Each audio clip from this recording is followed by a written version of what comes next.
খুঁজে পায় না, নিজের ত্রুটি। আবু বকর তিনি নিজের হাতটাকে নিজের বুকে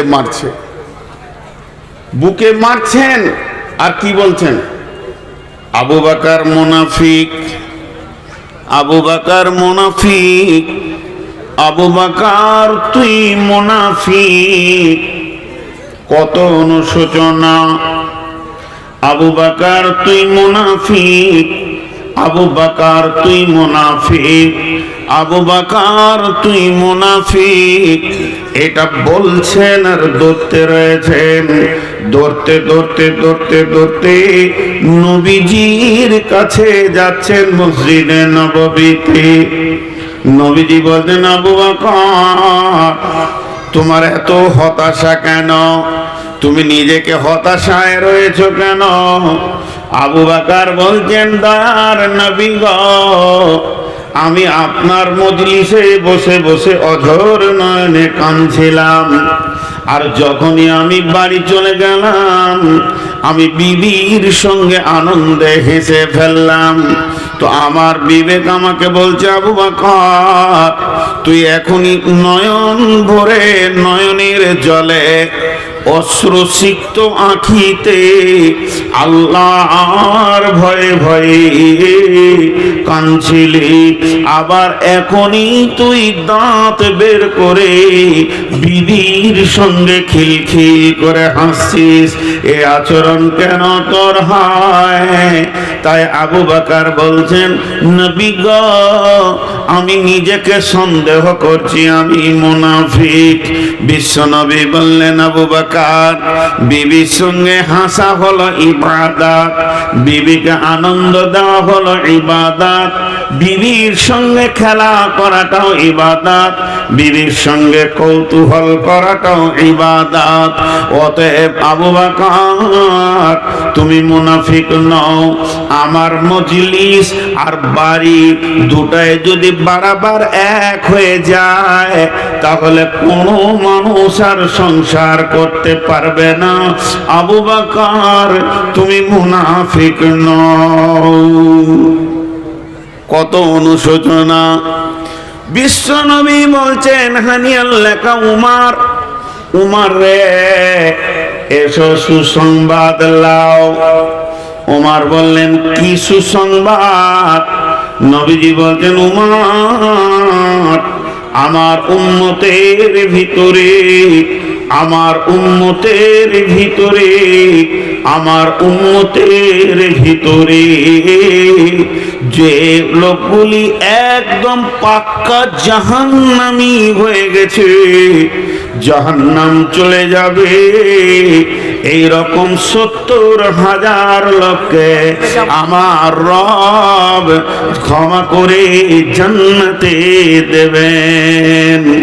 হযরত ওমর খুশিতে চোখের পানি বের হয়ে গেল, খুশিতে, এবং বলছেন, দয়ার নবী গো, এটা সুসংবাদ বটে, আবার দুঃসংবাদ বটে।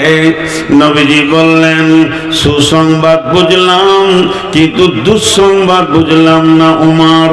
উমর বলছেন, নবীজি গো, আপনার যতগুলি উম্মত পৃথিবীতে আছে তার মধ্যে ৭০,০০০, তার মানে গণনাই যেন কম হয়ে গেছে।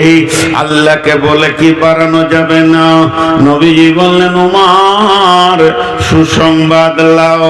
আবার সংবাদ এলো, ওই ৭০,০০০-এর প্রত্যেকটির সঙ্গে ১,০০০ করে আল্লাহ আবার বরাদ্দ করেছেন। উমর বললেন, এটাও মনে হচ্ছে নবীজি আর একটা কি বাড়ানো যায় না? বিশ্বনবী বললেন, উমর রে, সে তার সঙ্গে আবার ১০,০০০ করে দেবেন, প্রত্যেকটির সঙ্গে ৩ বার বলা হয়ে গেল। হযরত উমর বলছেন, ইয়া রাসূলুল্লাহ, যদি আর একটু বরাদ্দ করা যায়। আল্লাহর নবী বললেন, উমর শেষ সুসংবাদটা নিয়ে নাও, জান্নাতীরা জান্নাতে, জাহান্নামী জাহান্নামীরা জাহান্নামে, জান্নাতীরা জান্নাতে। জাহান্নামীরা জাহান্নামে, কিয়ামতের ময়দান গুটিয়ে যাবে, আরশ গুটিয়ে যাবে, সিংহাসন গুটিয়ে যাবে। জাহান্নামীরা জাহান্নামে কষ্ট পাবে। এই অবস্থায় আমার রব তার দুইখানা হাতকে জাহান্নামের ভিতরে ভরবেন, আর এই রকম করে মুষ্টি করবেন। এই রকম নয়, এই রকম নয়, এই রকম নয়, এই রকম নয়, এইভাবে ধরবেন আর 3 মুষ্টি বের করে তাদেরকে গোসল করিয়ে আপনার আবে হায়াতে তাদেরকে গোসল করিয়ে আমার রব 3 মুষ্টি জান্নাতে দেবেন। উমর রে, ওই মুষ্টিটা এমন হবে যার ভিতরে কালেমা ছিল, ঈমান ছিল না, শিরকের ময়দানে পা দেয়নি, ওই লোকটা ওই মুষ্টির ভিতরে চলে আসবে। এবার উমরের ভাষাটা শুনেন। উমর টুকরে কেঁদে উঠলেন খুশিতে, আর বলছেন, ইয়া রাসূলুল্লাহ, আপনি দোয়া করে দেন আমি উমর যেন আল্লাহর মুষ্টিতে চলে আসতে পারি। অনুসূচনা কি ছিল? আমি একটা জায়গা নিয়েছি, গোটা ঘটনাটা শোনানোর একটাই উদ্দেশ্য। যার ব্যাপারে রসুল বলছেন লাউ কানা বাদি নবিয়ান, আমার পরে যদি কেউ নবী হতো কানা লাহু উমর, সেটা উমর হতো। তাহলে ওই লোকটা আবার বলছে, ইয়া রাসূলুল্লাহ, আপনি দোয়া করেন যেন আমি মিষ্টির ভিতরে চলে আসতে পারি। তার অনুসূচনাটা কি ছিল? নিজেকে কি ভাবতো? নিজেকে কত হিয়ানত ভাবতো, কত হেকারত ভাবতো। আর আমরা দোয়া তো সবটা জানি না, নামাজটা রুকু সাজদা কেমন করতে হবে আমার জানা নাই, এবং কোন জায়গায় কোন দোয়া পড়তে হবে সেটাও জানা নাই। 70 বছর নামাজ পড়ছি, কমপ্লিটলি নামাজের বিষয় বুঝি না, অথচ উল্টা পাল্টি ডাডা মাডা ভাঙা চোড়া দোয়াতে নামাজ পড়ে মসজিদ থেকে যখন বের হচ্ছি তো বুকটাকে পাঠান পাড়া করে নিয়েছি, দিয়ে বলছি অমুকের বেটা নামাজ পড়ে না, ও জান্নাত যাবে বলে মনে হয় না। ফাইসালা দিচ্ছে, ও এইখানে লাগাও, আমার সোজা লাগাও, যাও দিকে যাও, একদম দাঁড়াবে না আমার সামনে। এই 4টাকেও সরাতে হবে যে পজিশনে দিয়েছো তোমরা, আর কোনোদিন আমার সামনে এইভাবে দিবে না। আমি এগুলো পছন্দ করছি না। আগামী বছর থেকে নতুন ডেট নিলে 4-5টা নিয়ম, তার মধ্যে একটা হচ্ছে ইউটিউবার থাকবে না। যে জালসা ইউটিউবার থাকবে না ওটা ডেট নিব, না হলে নিব না। আর পারছি না। কি থানবিল দিয়েছে জানেন, আমি জবান দিয়ে বলতে পারবো না। আমি ওই জন্য বললাম যে টপ 10টা কোথায়, ওকে আমি বাংলাদেশি ধরবো, সিআইডি দিয়ে ধরবো। বাংলাদেশের সিআইডি হেড আমার বন্ধু। কি থানবিল দিয়েছে যেটা আমি জবান দিয়ে বলতে পারছি না। আমি এত বক্তা, এত কথা বলি স্বামী স্ত্রী, তারপরও কি নোংরা নোংরা ভাষা। জি, ছি ছি ছি ছি ছি ছি, এই করে টাকা করে খেতে হবে? কে বলেছে ওদেরকে? কোথায় নোংরা শুয়ে দিয়েছে, কি করেছে কি করেছে? সাদা সিধে বক্তার ছবি থাকবে, 2টা সিনসিনারি দিলে ঠিক আছে। মক্কা মদিনার তেমন করে দিয়েছে, ইংরেজদের চুমা চাট্টি দিয়ে। আমি কোথা বলেছি ওকে এই ভাষাগুলো? আমার জীবনে ব্যবহার করিনি। ওকে আমি ধরছি, ওর ঠিকানাটা বের করে দিতে পারবে কেউ? তোমরা তো বার করতে পারো, বের করে আমাকে হোয়াটসঅ্যাপে দিও তো। এই চেয়ারওয়ালা লাল গেঞ্জি, উঠো, চলো উঠো উঠো উঠো। ডিস্টার্ব হচ্ছে পেছনে, ডিস্টার্ব হচ্ছে, উঠতে হবে, কোনো উপায় নাই। আমি এই ভলেন্টিয়ারই চালাবো যতদিন জলসা করব। বাপজি আপনি উঠেন, আপনার পেছনের লোকের ডিস্টার্ব হচ্ছে। আর ছেলে মানুষগুলো নিচে বসেন, এই মুরব্বীগুলোকে চেয়ার দেন। ছেলে মানুষগুলো নিচে, এই যে লোকটা চেয়ার নিয়ে হাঁটছে, ওর হক আছে চেয়ারে বসা। ওই বয়সে হাঁটু ব্যথা হয়, ওটা এমন একটা বয়স হাঁটু ব্যথা হবে। আর জালসা কমিটি আর কোথাও আছেন তো বলে দিই, আসামে জালসাতে চেয়ার থাকে না। আসাম রাজ্যের জালসাতে চেয়ার থাকে না, একটা খালি বক্তা থাকে, বাকি এখানে লেপ কেটে দেয়। সভাপতিও নিচে বসে, কালেকশনও নিচে হয়, লোক সব নিচে বসে। চেয়ার আনবেন তো সব পাছায় ঘা হয়ে যাবে। ওই যে বাচ্চা ছেলেগুলো বসে আছে, ওইগুলো যদি এখন থেকে মাজার দোষ হয় তো বিয়ে হবে ওদের। বয়স্ক মানুষ বসবে তো একটা মানান আছে। তো যাই হোক, আমার বক্তব্যের গতিটা কোন দিকে যাচ্ছে, তাদের অনুশোচনা কি ছিল, তাদের অনুশোচনা কি ছিল। সোনাকে গয়না করে, সোনাকে পিটিয়ে গয়না করে, গয়না করার পর তাকে ছিলে, চাকু দিয়ে নয়, পাথর আছে, অ্যাসিড আছে, আরো কিছু পানি আছে, তা দিয়ে ছিলবে, ছিলতে ছিলতে তার ওপরটা তেল হয়ে যাবে, ত্রুটি মুক্ত হবে, তারপরে তাকে পালিশ মারবে, তারপরে আপনার হাতে দেবে যে এটা আপনার গয়না, তারপরে সেটা নাকে কানে নেওয়া যাবে। তো ছিলে, তো জিন্দেগিকে, নিজের জিন্দেগিকে যদি সুন্দর বানাতে হয় নিজেকে ছিলতে হবে, এমনি করে, এমনি করে ছিলতে হবে। জি, দুটো হ্যালোজিন বন্ধ করেছি, কি করিনি আমি, অন্যদিকে দিয়েছি। আর হ্যাঁ না বলে না, এতগুলো লোক পেছন থেকে একটা হ্যালোজিন লাগিয়েছে আমার কুটকুটি মারার লেগে, ওই যে মোবাইলের। কত জ্বালা, আমার বক্তা না লিয়াই ভালো। তো ছিলতে হবে। এবার আসেন, সাহাবীদের একটা জিন্দেগিতে মহাসাবা ছিল বলি, মহাসাবা। জি, তারা যখন বিছানায় যেতেন, বিছানায় শোয়ার আগে নিজের জিন্দেগিটাকে তারা ছিলতেন, নিজের জন্য নিজে স্বর্ণকার হয়ে যেতেন, যে মনে মনে বলতেন আজকে সকালে আমি অমুককে একটা জোরে কথা বলেছি, ধমকি দিয়েছি, সেটা না দিলেই তো আমার জন্য ঠিক ছিল। 2 ঘন্টা পর আর একজনকে একটা খারাপ কথা বললাম, এটা যদি না বলতাম তো আমার জন্য ঠিক হতো। ওই জায়গায় বসে অতিরিক্ত কিছু কথা বলে দিয়েছি, ওই কথা কটা যদি না বলতাম তো আজকে আমার দিনটা ভালোই চলে যেত। বলে যে যেমন যেছে, না বলো সেরকম যেছে। আমি চায়ের দোকানে অমুক মাস্টারের বিরুদ্ধে 4টা কথা বলেছি, সেটা যদি না বলতাম তো চলে যেত। সকালে উঠে তার কাছে মাপ চেয়ে নিব। এইভাবে তারা নিজের জীবনটাকে ছিলে। জোহরের নামাজে আধা ঘন্টা আগে আসার কথা, কিন্তু কোন রকম 2 রেখাত সুন্নত পরে জোহরটা পেলাম।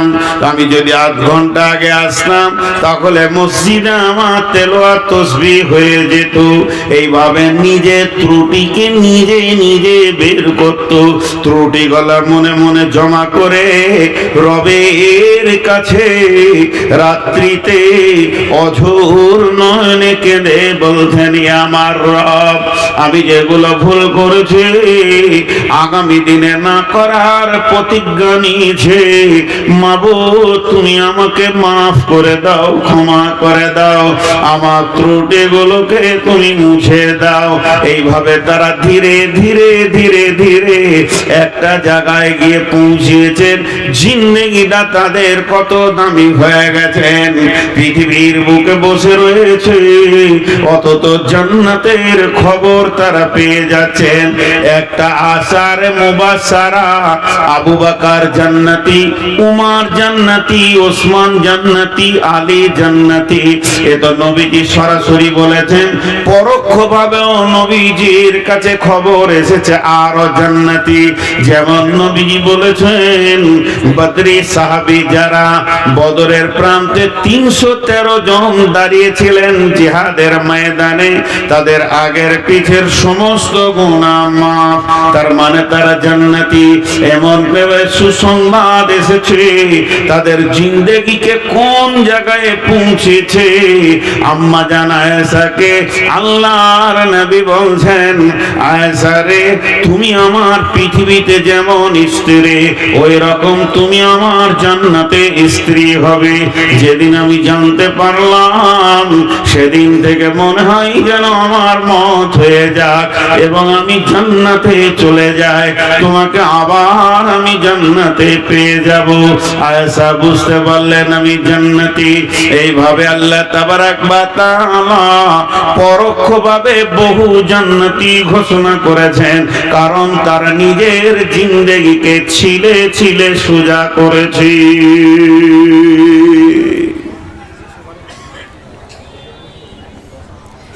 ছোট্ট একটি কথা আপনাদের সামনে এবার বলি। বাবরি মসজিদ, কালকে থানবিল বানাবে যে বাবরি মসজিদের কথা বলে ছিলে দিয়েছে একদম। একটা ইউটিউবারকে যদি দেখতে পাই তো কেস করে দম ছাড়িয়ে দেবে। বাবরি মসজিদ চলে গেল। মসজিদের পূর্বের ইতিহাস কি ছিল আমি জানি না, তবে চলে গেল। বেশ ঠিক আছে, গেল।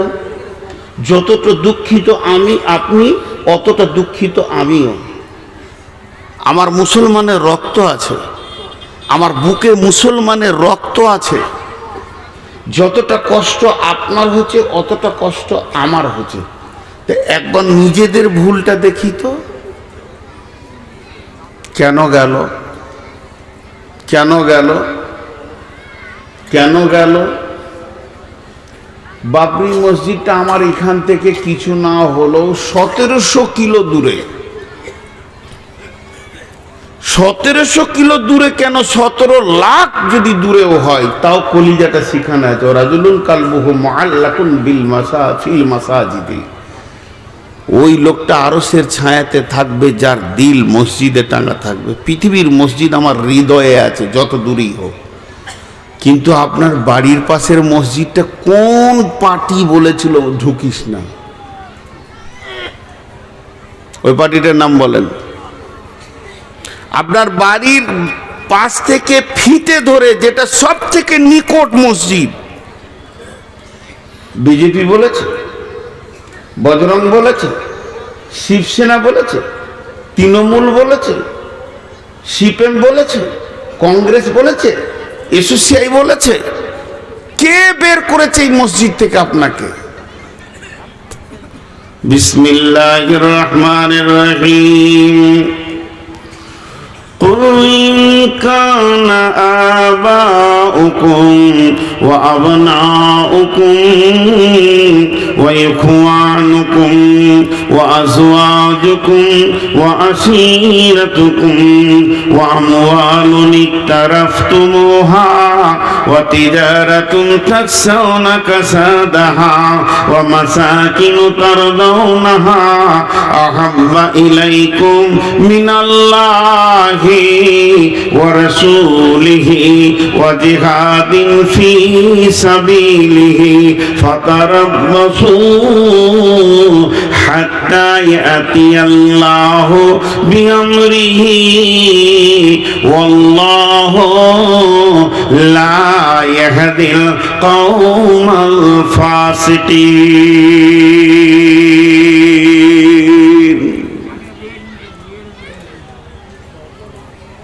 বলেন, আমি এবার গভীর তথ্য দিকে যাচ্ছি যে মুসলমান তোমাদের কাছ থেকে এগুলো যাচ্ছে কেন। আল্লাহ বলে দিয়েছেন, কোরআন প্রতিদিন আপডেট হয়। কোরআনেই লেখা আছে ফিহা কুতুবুন কাইয়্যিমা, এটা প্রতিষ্ঠিত কিতাব যা কিয়ামতের পশ্চিম দিকে সূর্য ওঠা পর্যন্ত একই পাওয়ারে দাঁড়িয়ে থাকবে, যে পাওয়ারটা রাসূলুল্লাহ সাল্লাল্লাহু আলাইহি ওয়াসাল্লামের জামানায় ছিল। এর পাওয়ার শৈথল্য হবে না এবং প্রতিটি জামানায় প্রতিটি দিন প্রতিটি সকালে আপডেট দেবেই এবং বিশ্বকে তার মোকাবেলার কথা শিখাবে। এখন বলেন, আল্লাহ তাবারাক ওয়া তাআলা বলছেন, হে আমার গোলাম, কখন তোমাদের উপরে বিপর্যয় আসবে কখন তোমরা হেয় প্রতিপন্ন হবে। রাসূলুল্লাহ সাল্লাল্লাহু আলাইহি ওয়াসাল্লাম বলছেন এই উম্মতের বিপর্যয় হচ্ছে পৃথিবীর বাদশাকে, প্রশাসনকে, প্রধানমন্ত্রীকে তাদের বিরুদ্ধে বানিয়ে দেওয়া হবে। তাদেরকে দেখতে পারবে না, তাদেরকে মেনে নিতে পারবে না, এমন মিজাজের বানানো হবে। কখন বানানো হবে?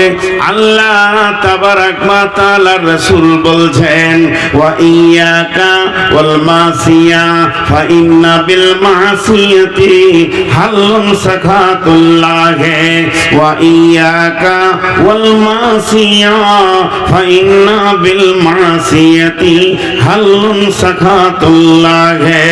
যে এলাকায়, যে বস্তিতে, যে গ্রামে, যে টলাতে, যে পাড়াতে, যে জেলাতে, থানাতে, দেশে আল্লাহর নাফরমানি প্রকাশ্যভাবে চলবে, সদর রাস্তাতে, রাজপথে জুয়ো চলবে, তাস চলবে, লুডু চলবে, দাবা চলবে, বেশ্যা নাচবে, লুচ্চা নাচবে, রান্ডিগিরি চলবে, মদ চলবে, সুদে অহরহ লেগে যাবে।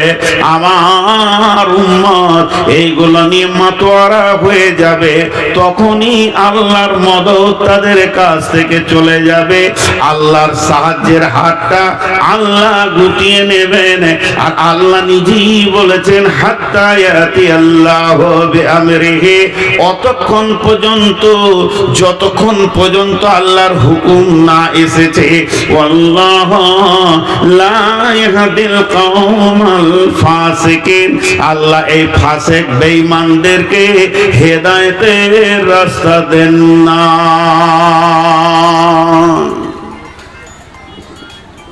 তারা 8টা জিনিসকে ভালোবাসবে 3টের তুলনায়।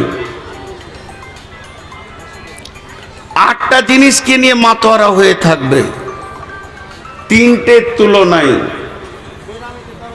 জি আবার বলছি 8টা জিনিসকে ভালোবাসবে 3টের তুলনায়।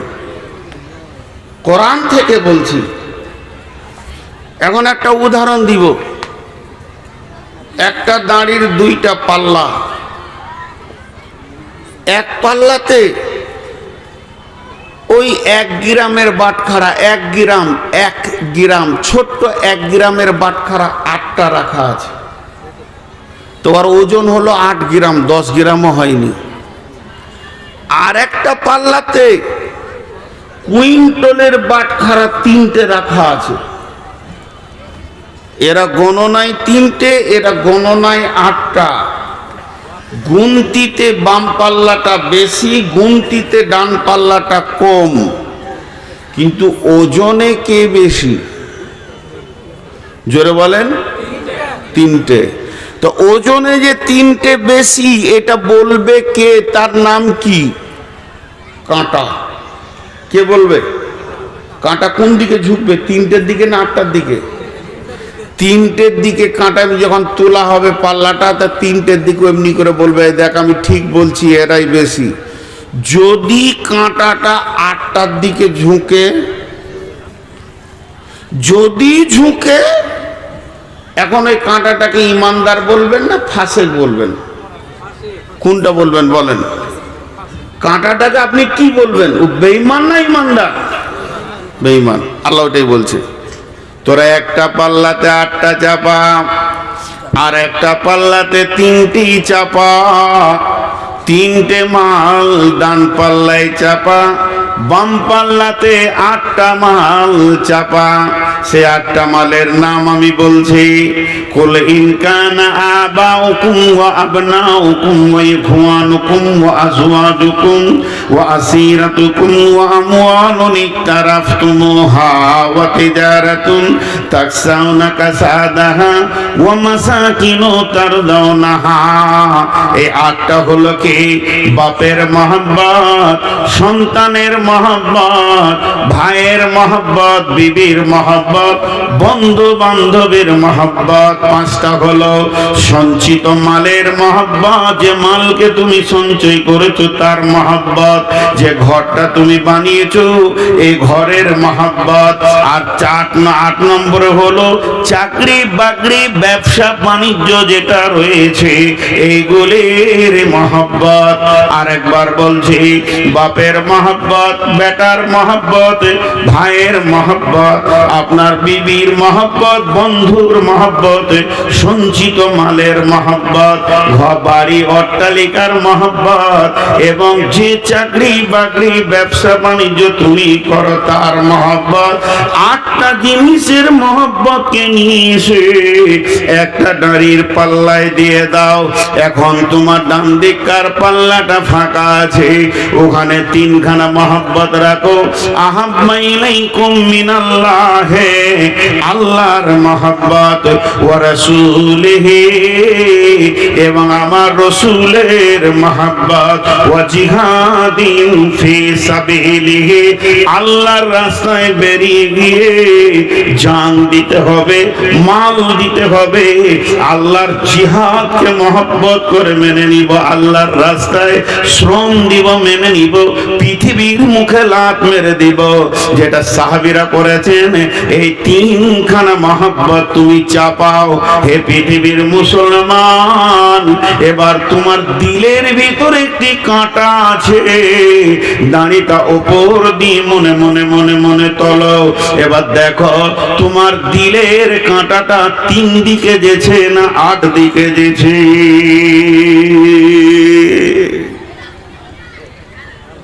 বিচার নিজের নিজের করেন। দিলের কাঁটাটা 8 দিকে যেছে না 3 দিকে যেছে? সবাই নিজের বিচার করব সাহাবীদের মতো, এবং হক কথা বলবো জিভ দিয়ে, মিথ্যা কথা বলবো না। আমাদের মহব্বত 8-এ বেশি না 3-এ বেশি? কথা বলে না?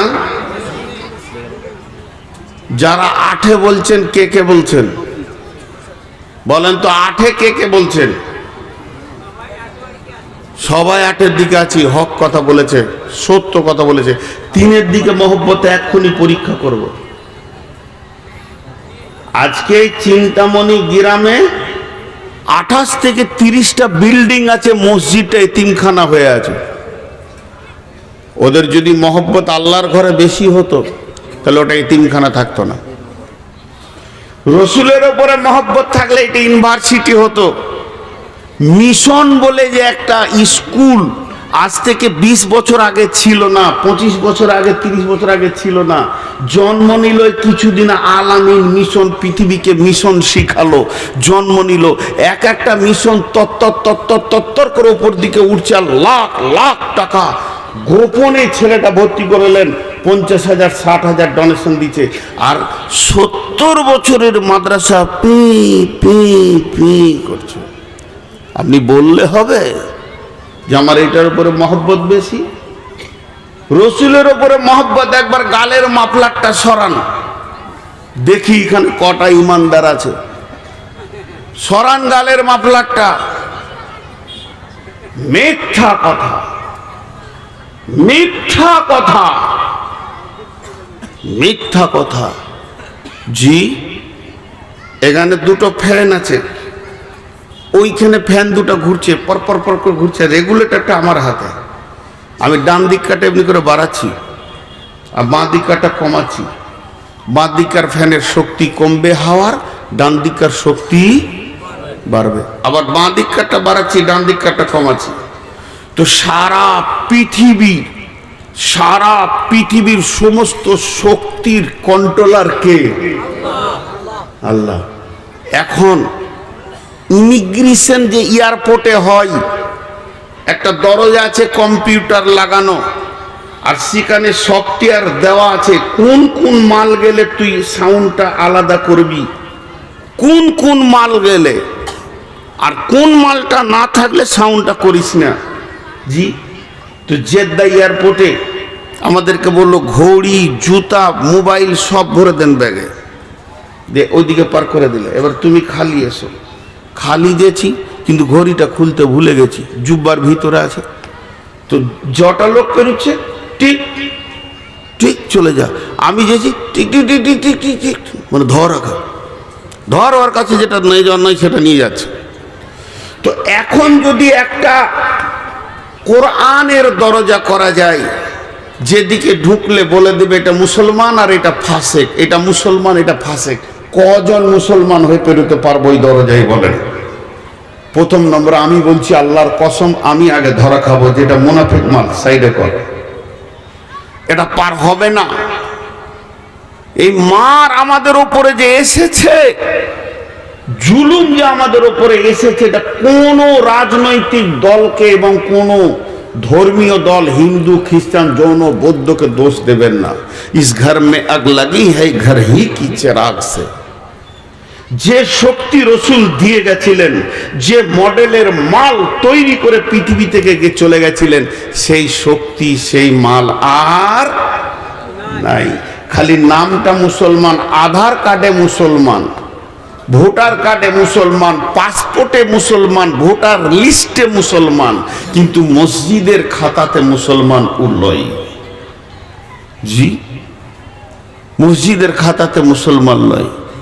একজন আর তাহাজ্জুদের নামাজ পড়তো রেগুলার, এত তাহাজ্জুদ পড়নেওয়ালা ছিল, সপ্তাহে কোরআন খতম করতেন, এত কোরআন পড়নেওয়ালা ছিলেন, এত জিকির করনেওয়ালা ছিলেন যে মসজিদে 24 ঘন্টার মধ্যে বেশিরভাগ ঘন্টা কাটিয়ে দিতেন। ইমাম সাহেবকেও ভোরে উঠিয়ে দিতেন, ওস্তাদ উঠেন, টাইম হয়ে গেছে, আজান হয়ে গেছে। ইমাম সাহেবও জানতেন যে ওই লোক আমাকে উঠাবে। সেই লোকের একটা দোকান ছিল, এখন 4খানা দোকান হয়ে গেছে ওই একটাকে নিয়ে, আরো 3টে বেড়েছে। জুমা পর্যন্ত বাদ, জুমাতেও আসতে পারে না। জুমা তার তেলাওয়াত তো দূরের কথা, জিকির তো দূরের কথা, রাতে ওঠা তো দূরের কথা, জুমাতেও আসতে পারে না। তাবলীগ জামাত এসছে ওই গ্রামে, তো আমির সাহেব গাছতে বেরিয়েছে, তো ইমাম সাহেব ওর কানে বলছে, হুজুর ওই যে আব্দুল লতিফ ভাইয়ের দোকানটায় আপনি যাবেন তো, উনি তাহাজ্জুদ পড়তেন, এখন জুমা পড়ে না। ওর দোকানের সামনে সব জামাতের লোকটি কিনে দাঁড়িয়ে বলছে, আসসালামু আলাইকুম আব্দুল লতিফ ভাই, আপনি কত ভালো মানুষ ছিলেন, আল্লাহর রহমতে আপনি তাহাজ্জুদ পড়েছেন এই গ্রামে এসে শুনছি, এখন জুমাও যেতে পারছেন না। জি জি জি জি আমির সাহেব, কথাটা খুব সত্য, আসলে এখন দোকান বেশি হয়ে এত ব্যস্ত হয়ে, দোয়া করেন দোয়া করেন দোয়া করেন বলেছে। এবার আমির সাহেব বলছে হাত তুলে দোয়া করো সব সাথীদেরকে। এই আল্লাহ, আব্দুল লতিফ ভাই তাহাজ্জুদ পড়েছেন, সপ্তাহে কোরআন খতম করেছেন, সারা রাত তোমার দরবারে পড়ে কেঁদেছেন, এইরকম একটা মুসাল্লি মাবুদ গো, এখন এত ব্যস্ত হয়ে গেছে। তখন একটা দোকান ছিল, দোকান চালিয়ে তোমাকে ডেকেছে, এখন 4খানা দোকান হয়েছে, আর তোমাকে ডাকতে পারছে না। মাবুদ, আমরা বিদেশি মানুষ, তোমার দরবারে দোয়া করছি, আব্দুল লতিফ ভাইয়ের 3খানা দোকানকে ধ্বংস করে দাও, আবার একটা করে দাও। দাঁড়ান দাঁড়ান আমি স্যার, দোয়াটা আমি স্যার দাঁড়ান, দোয়াটা গোলমাল হয়েছে। চুপ, কাকে ভালোবাসে? দোকানকে। আমরা যত দোকানকে ঘরের কারণে, ব্যবসার কারণে, বাণিজ্যর কারণে আমার সব ছাড়া যেতে পারে, কিন্তু ওটা ছাড়া যাবে না। আল্লাহ তাবারক ওয়া তাআলা বলছেন, আমি ওপর থেকে শিশি নিয়ে তোদেরকে দেখছি। এটা আমি উদাহরণ দিচ্ছি, এটা কোন আয়াত নয়, এটা হাদিস নয়। ধরে নেন আল্লাহ আসমান থেকে দেখছেন, দেখছেন কথাটা বড় সত্য, প্রতি নজরই আমাদের দিকে রয়েছে।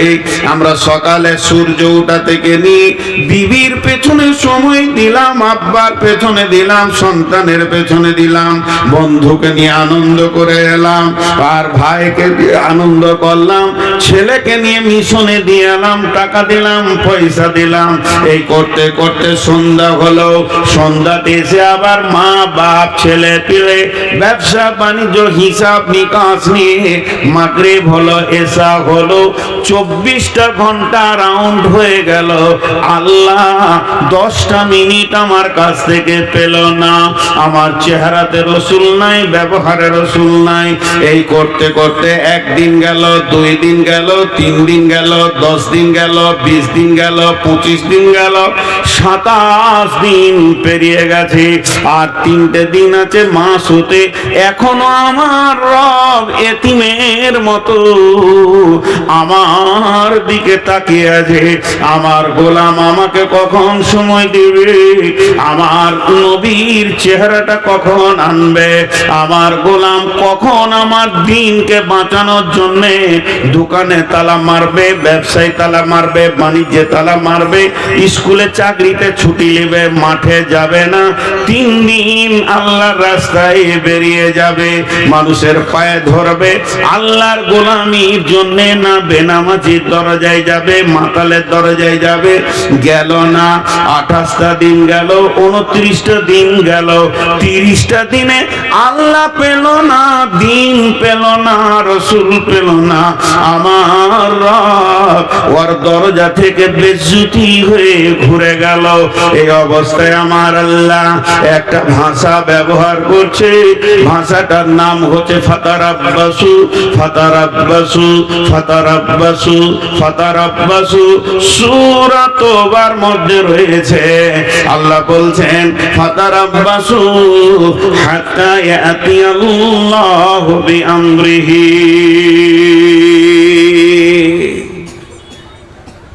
আপনি আমার গালে মারলেন টানে একটা চর, গাল চঞ্চন চঞ্চন করে গেল। বাড়ি বর্ধমান, আপনার বাড়ি চিন্তামণি। কি বলবো, পাড় মাতাল তেমনি গায়ে বলও আছে। খালি এমনি করে তাকিয়ে দেখলাম। গাড়িতে বসলাম তো তাকিয়ে আছেন এমনি করে। ড্রাইভারকে বললাম চল। এই চল বলে যখন বেরিয়ে গেছি তখন খালি একটা শব্দ বলেছি ওনাকে, ঠিক আছে। ঠিক আছে মানেটা কি বলেন? ঠিক আছে মানেটা আপনারা বলেন, আমি আপনাদের মুখ থেকে শুনবো। তো আল্লাহ গোটা মাস বছর তাকিয়ে নিজে পেল না, রসুলও পেল না। দাড়ি চেটে ছেঁচে ছেঁকে টাকনুর নিচে কাপড় পরে, বাম হাতে পানি খেয়ে, সিগারেট, বিড়ি, জুয়ো, তাস, লুডু, দাবা। আল্লাহ শেষ ভাষা বলছে ঠিক আছে, ঠিক আছে, মুদিকে আসতে দে। মুদি চলে এলো। আল্লাহ এমনি করে মুসলমানদের বেঈমানদের শক্তি কমাচ্ছে আর ইমানদারদেরটা, বেঈমানদেরটা বাড়াচ্ছে, ইমানদারদেরটা কমাচ্ছে। পিটা পিটা, এক ধার থেকে পিটা। জি, কাগজ কলম নিয়ে বসে যান, পিচবোর্ড নিয়ে আর কাগজ কলম নিয়ে বসে যান। ভারতবর্ষের নেতাগুলোর নাম একদিকে লেখেন। মোদি মুসলমানদের উপরে রাজি না নারাজ? নারাজ। অমিত শাহ নারাজ। তারপরে যোগী নারাজ, নারাজ নারাজ নারাজ। কাটতে কাটতে শেষকালে মমতা খালা নারাজ। কিছু মুসলমান মনে মনে নিয়ত করেছে মমতার শাড়িটা যদি পেয়ে যায় তো কিয়ামতের মাঠে আর চাদর লাগবে না, ওই ছায়াতেই পেরিয়ে যাও। এদের কুদাকুদিয়ে লাফালাফি দেখে আশ্বস্ত শ্বাস ফেলছে ওর কাছে, সব নারাজ। কিন্তু আল্লাহ তাবারাক ওয়া তাআলা কি বলছেন?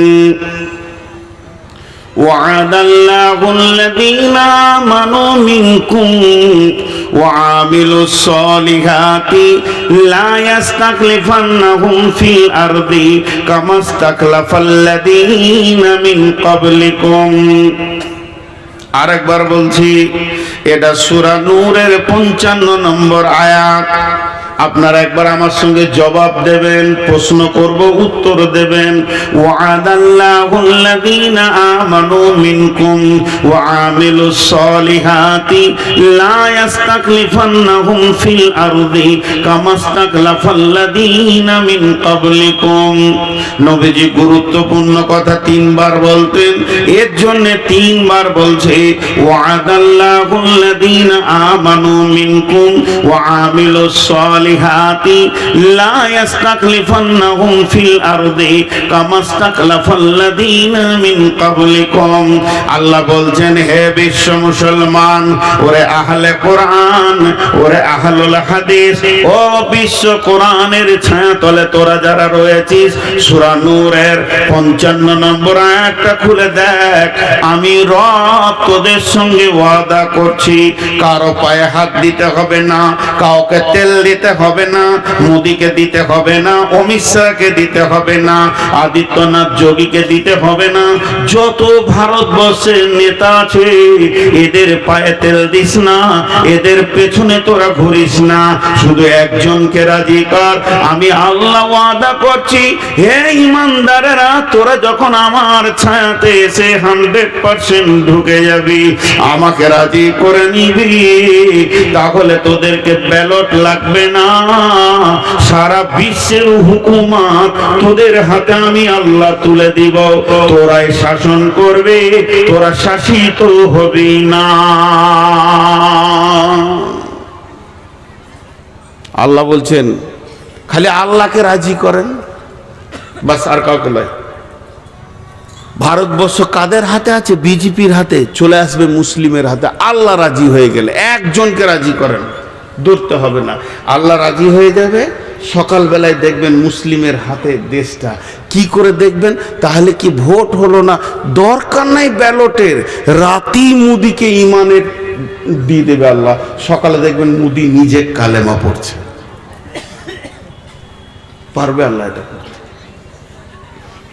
ঠিক করে বলেন তো, খুব সত্য কথা বলেন। অন্য জাতিদের কথা আমি ছেড়ে দিলাম, তাদের কাছে হালাল হারামের খবর পৌঁছায়নি, ছেড়ে দিলাম। পার্টিকুলার মুসলিমের কথা বলছি। মুসলিম যতগুলো পঞ্চায়েত প্রধান আছে সব আমানতদার আছে। আরে কথা বলে না, লুটেরা। তাহলে এদের হাতে একদিনের জন্য মনে করেন সারা ভারতবর্ষের সমস্ত নেতাগুলোকে তাদের পদ থেকে রিজাইন দিয়ে 100-তে 100 মুসলিম বসিয়ে দেওয়া হলো, ঘোষ বাড়বে না কমবে? বাড়বে। এদের মতো হারামখোর আর কেউ নাই। হাজি, এই যে মসজিদে ইমাম ভাতা চলছে, ইমাম ভাতা নিয়ে আমি ফতোয়া দিচ্ছি না, আমার ফতোয়া দেওয়ার জ্ঞান নাই। ইমাম ভাতা নিয়ে আমি ফতোয়া দিচ্ছি না, নেওয়া যাবে কি যাবে না আমার জ্ঞান নাই, ইলম নাই, ওই পর্যায় পর্যন্ত আমার শিক্ষা নাই। কিন্তু প্রত্যেকটি জেলাতে বা থানাতে ব্লকে একটা করে সর্দার আছে না, ওদের নেতা আছে না ইমাম? ও ঘোষ খেয়েছে কি খেয়েছে না? কেন খেয়েছে? ওর পেছনে যে মসজিদের লোকগুলো নামাজ পড়ছে হবে? অন্য মুফতিকে জিজ্ঞেস করে নেবেন, পাক্কা ঘোষখোর বেঈমান। অন্য একটা ইমাম সাহেব খালি বলছে নামটা চেঞ্জ করে দেন কি মসজিদটা চেঞ্জ করে, 2000 টাকা দেয়, 4000 টাকা দেয়। একটা ইমামের যদি এটা আচরণ হয়, একটা ইমাম আলিম যার কাছে রসুলের হাদিস আছে, তার যদি এটা আচরণ হয়, তা মাতাল পঞ্চায়েত প্রধানের তো হবেই। বলেন, এই জন্য আল্লাহ বলছেন ওয়ামিলুস সলিহাতি, তোরা পরিপূর্ণ ইমানদার হয়ে যা। লা ইস্তাকলিফাল্লাযীনা মিন ক্বাবলিকুম কামাস্তাকলিফাল্লাযীনা মিন ক্বাবলিকুম। যেমন তোদের পূর্বপুরুষেরা ইতিহাস খুঁজতে খুঁজতে উমারের যুগে চলে যা, রসুলের যুগে চলে যা, একজন বাহরাইন বিজয় করেছে, একটা সাহাবী বাহরাইন বিজয় করেছে, 1.5 লক্ষর মোকাবেলায় মাত্র 10,000 সাহাবী গোটা রোম সম্রাটকে হিলিয়ে দিয়েছে, কাঁপিয়ে দিয়েছে। যেদিকেই তারা গেছে জয় জয়াকার, জয় জয়াকার, জয় জয়াকার। যেদিকেই তারা হেঁটেছে জয় জয়াকার। আজকে কেন হচ্ছে না? তোদের ঈমানে ফিউজ লেগেছে।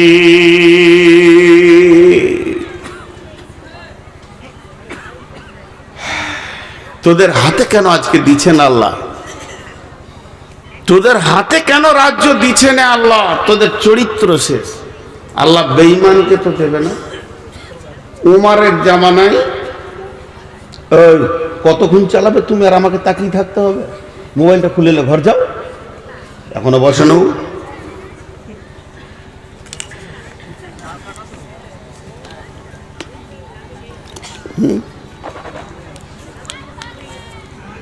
কতক্ষণ? আর 15 মিনিট।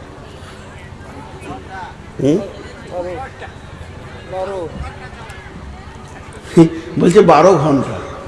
কারণ বাবার ক্ষমতা আছে 12 ঘন্টা বসে। আমার বড় ভাই বলছে 12 ঘন্টা। জি দেখেন, এখানে একটা মজার কথা আপনাদেরকে বলি। উমারের জামানার একটা ঘটনা শুনেন। সম্ভব্য ঠিকানাটা আমি সিরিয়া বলছি। একটা মাস্তান ছিল, ডন। ডন কি হলো? সুইচ অফ হয়ে গেছে? হ্যাঁ, কথা বলে না। সুইচ অফ হয়েছে তো লাগাও। তো একটা ডন ছিল, খুব ধ্যান দিয়ে শুনেন। ডন ওই এলাকারও ডন, বেঈমান। বেঈমান, ইমানদার লয়। সেরকম চেহারা, সেরকম মোচ, আর সেরকম তাকালে মানুষ ভয় খেয়ে যেত। তো হযরতে উমার 2 সাহাবীকে পাঠালেন যে ওর কাছে ইমানের দাওয়াত দাও। খুব ধ্যান দিয়ে শুনবেন, ইমানি দাওয়াত দাও। গেল 3 মাস, 2 মাস লেগেছিল হেঁটে যেতে।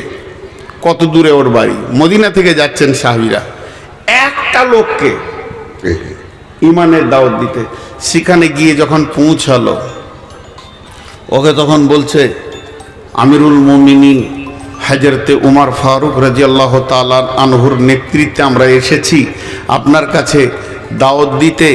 আখিরি নবী মুহাম্মদ রাসূলুল্লাহ সাল্লাল্লাহু আলাইহি সাল্লামের উপরে আপনি ঈমান আনেন এবং পৌতলিকতা ছেড়ে দিয়ে, বাপদাদার যে দেবদেবীর পুজো আছে ছেড়ে দিয়ে এক আল্লাহকে মানেন। ডনকে বলছে। তো ওই ডন যত পৃথিবীতে ছিল সাহাবীদের মতো কেউ ছিল না, তা কোনো ভয় নাই, দাওয়াত দিচ্ছে। তো ও তখন কি বলছে জানেন? ঈমান আনবো, 2টো শর্ত। যদি মেনে নাও তো এখনই কালেমা পড়ে নেব। বলে শর্ত 2টো কি? বলছে 1 নম্বর হচ্ছে উমার যত বড় রাজ্যটা চালাচ্ছে, যে বিশাল, কেউ বলে 12 লক্ষ 18 লক্ষ বর্গমাইল ধরে রাজত্ব চালাচ্ছে, এইটা অর্ধেক আমাকে দিতে হবে। আমি কালেমা পড়ব, এই রাজত্বটা অর্ধেক আমাকে দিতে হবে, একটা শর্ত। আর দ্বিতীয় শর্ত হচ্ছে উমারের বেটির সাথে আমার বিয়ে দিতে হবে। উমারের বেটি যেটা আছে ওর সাথে আমার বিয়ে দিতে হবে। তা এরা কি বলল জানেন? আচ্ছা, আমার নসিব খারাপ না ভালো? এতগুলো লোক হ্যাঁ নাও বলে না। রাগ করছেন নাকি আমার উপরে? তো এদিকে আমার ধ্যানে যেটা প্রশ্ন দিচ্ছি উত্তর দেন। আমার নসিব ভালো না খারাপ? নসিব আর কে জানবে। আমি বাইনে বসলি চাওয়ালা ঢুকে, ওকে ধরে নিয়ে আসেন, ও 4 কেতলি সহ। কমিটির লোক যদি ওকে ধরে না নিয়ে আসেন তাহলে আমার বায়ন এখান থেকে স্টপ থাকবে, আমি 1 চু লাগাবো না।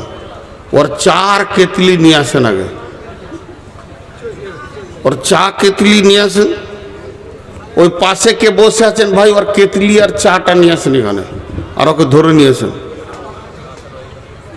ওই তুই এইদিকে আয়, ওই চাওয়ালা, ওই এদিকে আয় তুই।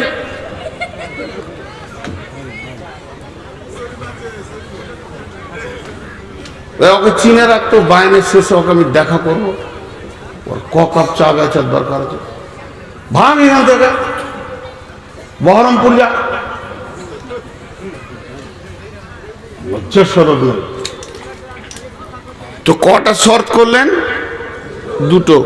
একটা অর্ধেক রাজত্ব দিতে হবে, আর একটা হলো বেটির সঙ্গে বিয়ে দিতে হবে। এই দুজন এবার কি বলছে দেখেন। বলছে ভাই তুমি যদি কালেমাটা পড়ে লাও, আশহাদু আল্লাহ ইলাহা ইল্লাল্লাহ ওয়া আশহাদু আন্না মুহাম্মাদান আবদুহু ওয়া রাসূলুহু, এটা যদি পড়ে লাও তো অর্ধেক রাজত্বটা উমারকে বলে ব্যবস্থা করে দিব। কারণ একটা বিশ্বাস, যে লোকটা কালেমা পড়বে তো সঙ্গে সঙ্গে চেঞ্জ হয়ে যাবে, ও হারাম খাবে না, ঘোষ খাবে না, বেঈমানি করবে না, সব অটল হয়ে যাবে। তো ওকে রাজ্য দিতে কি অসুবিধা আছে? এইটা দায়িত্ব নিলাম। তো বিয়ের ব্যাপারটা তো ধরেন চয়েসের ব্যাপার আছে, তা ওইটা কি হবে কি জানি, এটা কি হবে কি জানি। তো তুমি থাকো, উমারকে জিজ্ঞেস করে আসি। একজনকে কালেমা পড়াবে তো কত মেহনত। দুইজন বেরিয়ে গেল, উমারের কাছে আবার চলে আসছে। উমার বলছে খবর কি? যার জন্য পাঠিয়েছিলাম খবর কি? দুজন বলছেন আমিরুল মুমিনিন খলিফাতুল মুসলিমিন, যে ডনের কাছে আমাদেরকে আপনি পাঠিয়েছিলেন সে এই মর্মে ঈমান আনবে, দুইখানা শর্ত করেছে, সেই শর্তের ওপরে সে ঈমান আনবে। এক নম্বরে বলেছে অর্ধেক রাজত্ব তাকে ছেড়ে দিতে হবে, সে শাসন করবে। আর দুই নম্বর শর্ত হলো আমিরুল মুমিনিন আপনার মেয়েকে সে বিয়ে করবে। উমার বলছে তুমি কি বললে? তোমরা কিছু বলেছো? বলে বলেছে। কি বলেছো? অর্ধেক রাজত্বটা কোনো রকম বুঝিয়ে পারিয়ে, অসুবিধা হবে না, তবে বিয়েটা চয়েসের ব্যাপার আছে। হযরত উমর বলছে আমার দিলের কথা শোনো। অর্ধেক কেন? যখনই কোনো মানুষ পাক্কা ইমানদারি প্ল্যাটফর্মে এসে যাবে, তাকে সমস্ত রাজত্বটা আমি উমার ছেড়ে দেব, কোনো ডিস্টার্ব নাই। সে তো চালাবে আল্লাহ এবং রসুলের তরিকায়। এক নম্বর গেল। বিয়ে শাদীর ব্যাপারে কেন শুনলাম? মেয়ে তো আমার, তবে আমি বলছি একটা কালেমা পড়া ইমানদারকে মেয়ে দিতে উমারের এক সেকেন্ড আটকাবে না, সঙ্গে সঙ্গে বিয়ে পড়িয়ে দেব।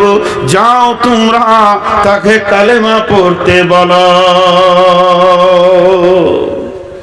তাহলে ইমানদারের প্রতি ভরসা কত?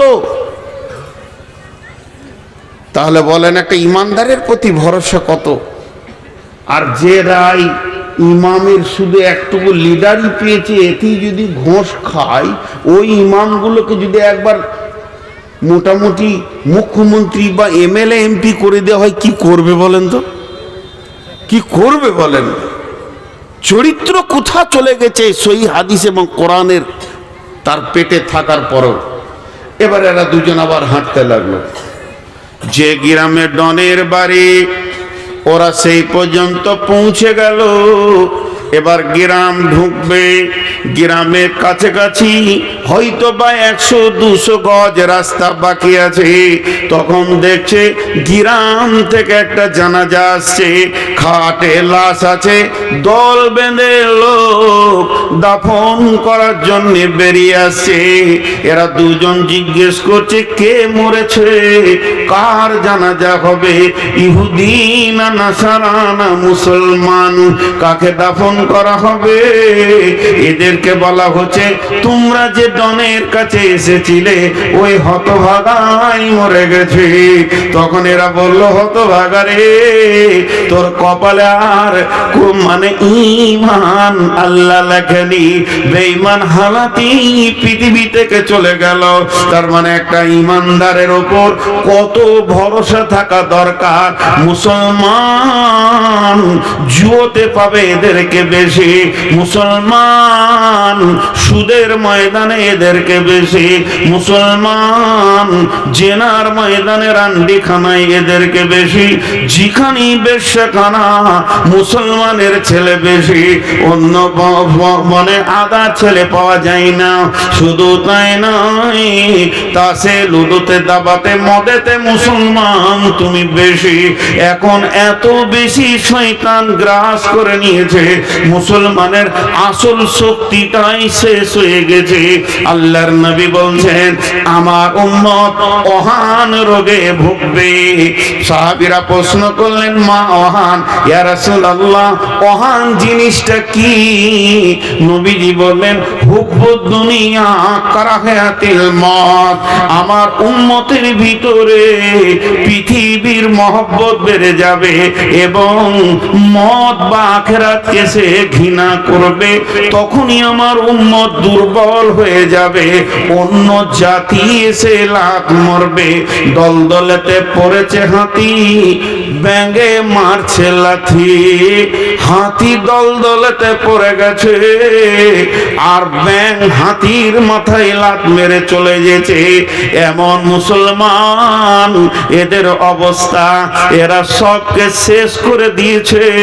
একবার নিজের নাফসের দিকে তাকিয়ে দেখি।